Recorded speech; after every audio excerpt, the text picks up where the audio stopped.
Хубаво е да бягам от самия себе си, опитвайки се да хвана съдбата в ръцете си. Тя знае как да се изплъзва, толкова съм изморен, но не ми омръзва да се изправя след като съм паднал отново, да излея душата си в моето слово. Казах и че ако замине всичко ще свърши и тя се остави чуждо мислене да я прекърши.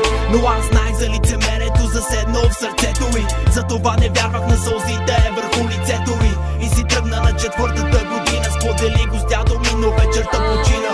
Исках да го събудя, но съм просто човек, затова на сутринта го прибрах в ковчег. Гледам през прозореца, майка се връща, посреща ми, а тя плаче и ме прегръща. Най-накрая дядо ми събрано за съжаление, за кратко за собственото си погребение. Случи се в онзи скапан ден, денят в който си тръгнаха от мен. Вярвай ми, зная, че боли, но аз си тръгна, си отива си. Вярвай ми, зная, че боли, но аз си тръгна, си отива, си отива. Но пази малка част от сърцето си за мен и ме носи в него до последния си ден. А след това ще бъдем заедно, но в друг свят. А сега е време да напуснеш моя дат и да ме оставиш да горя сам.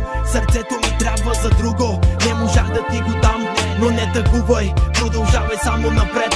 Щом ти се усмихваш, значи всичко е наред. И някой ден ще се върна в сърцето ти или душата. Дали съм на небето или под земята ще се върна. Само ако ти го желаеш, ще бъда винаги до теб. Но ти го знаеш, спокойно не почувствах нищо, просто заспах. Вървях към светлината и повярвай, там ги видях. Бяхме всички заедно събрани, с усмивки и без сълзи и без рани. Почувствах се толкова спокоен, щастлив дори, без вали долу нерви и мисли за пари, но ти не бързай.